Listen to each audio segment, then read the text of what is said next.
రోజుల్లో ఈ కార్యక్రమాన్ని వీక్షిస్తున్న ప్రేక్షకులందరికీ సెక్స్ విజ్ఞానాన్ని శాస్త్రీయంగా తెలుసుకోవడానికి, అవగాహన కలిగించడానికి మీతో ముఖాముఖిగా ఈ కార్యక్రమాన్ని ఏర్పాటు చేస్తున్నాం.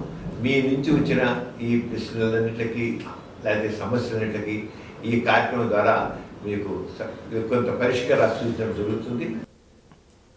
డాక్టర్ గారు, నా వయసు 24 సంవత్సరాలు. గత 8 సంవత్సరాల నుంచి హస్తప్రయోగం చేస్తున్నాను. నాకు సెక్స్ కోరిక విపరీతం. పరాయి స్త్రీలతో అయితే ఎవరైనా చూస్తారేమో భయం. పరాయి స్త్రీలతో అక్రమ లైంగిక సంబంధాలు పెట్టుకుని చావు దెబ్బలు తిన్నవాడు నాకు తెలుసు. అయినా స్త్రీని అనుభవించాలని కోరిక బలీయంగా ఉంది. 5-6 స్త్రీలతో వారి అంగీకారంతో సెక్స్ ప్రయత్నించాను. విచిత్రం ఏమిటో వాళ్ళ ఎవరి దగ్గర నా అంగం గట్టిపడలేదు. అందరూ కూడా నన్ను కొట్టారు. నాకు నష్టపుడి ఇంత ఆడటం ఎందుకని ఎద్దేవా చేశారు. హస్తప్రయోగం చేయడం వల్ల ఇలా స్త్రీల దగ్గర ఫెయిల్ అయ్యాయని అనుకుంటున్నాను. మామూలుగా అయితే హస్తప్రయోగం చేసి తృప్తి చెందగలుగుతున్నాను. స్త్రీలతో సెక్స్లో పాల్గొనాలంటే నరాల బలం చాలా ఎక్కువ కావాలా? నాకు చచ్చిపోవాలని ఉంది. సావే శరణ్యం. హస్తప్రయోగం వల్ల ఏ రంగం నరాల బంతి రాదండి. ఇప్పుడు ఆయన 4 స్త్రీల దగ్గరికి వెళ్ళి ఫెయిల్ అయిపోయాను అంటే ఆయన మనసులో ఉన్నటువంటి కంగారు, గాబరా లేదా అనుమానం, ఆయనకి సబ్కాన్షియస్గా ఏంటంటే నేను హస్తప్రయోగం చేస్తాను కనుక సెక్స్కి పనికి రాను అని ఒక ఫీలింగ్ ఆయనలో ఉంది. సెక్స్ హస్తప్రయోగం చేయడం వల్ల, హస్తప్రయోగం అనేది 100కి 98 మగవాళ్ళకు ఉంటారు. వాళ్ళందరూ సంసారాలు చేయట్లేదా? వాళ్ళందరూ హ్యాపీగా ఉండలేదా? అంటే హస్తప్రయోగం ఏ రంగం నష్టం. ఇప్పుడు అది కాకుండా హస్తప్రయోగం అంటే మామూలు చేత్తో ఫ్రిక్షను, ఒక అంగానికి ఒరిపిడి జరుగుతుంది, అది ఫ్రిక్షను.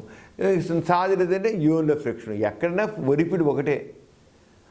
యోన్లో ఒరిపిడి అయితేనేంటి, బయట ఒరిపిడి అయితే ఏంటి, రెండు ఒకటే. అంచేత ఆ ఒరిపిడి వల్ల ఎటువంటి నష్టము కలగదు. అంచేత హస్తప్రయోగం. కానీ సబ్కాన్షియస్గా మనసులో అంతర్లీనంగా నేనేదో తప్పు చేస్తాను ఒక ఫీలింగ్ ఉండి, నెగిటివ్ సజెషను, నేను సెక్స్కి పనికిరాను ఒక ఫీలింగ్ ఉండి, అందుకని 4 అమ్మాయిలు వెళ్ళారు కల్లా ఆయన చేయలేపారు.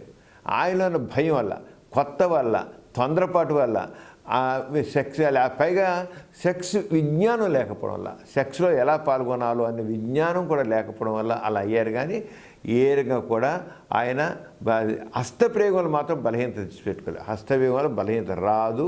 నిర్భయంగా హస్తప్రయోగం చేయొచ్చు, తప్పేం లేదు. అమ్మాయిలకు వెళ్లకుండా ఉండడం అవసరం నన్ను అడిగితే. ఎందుకంటే ఈ రోజుల్లో ఎవరిలో ఏముందో తెలియదు.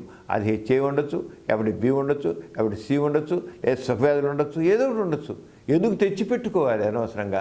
శుభ్రంగా పెళ్లి చేసుకుని ఆమెతో సంసారం చేస్తే అదే బాగుంటుంది. హస్తప్రయోగం చేసి ఆ పెళ్ళి కూడా అన్ఫిట్ అనమాట, అర్థం లేనిది. శుభ్రంగా ఆ పెళ్లి చేసుకోవచ్చు, హాయిగా ఎంజాయ్ చేయవచ్చు.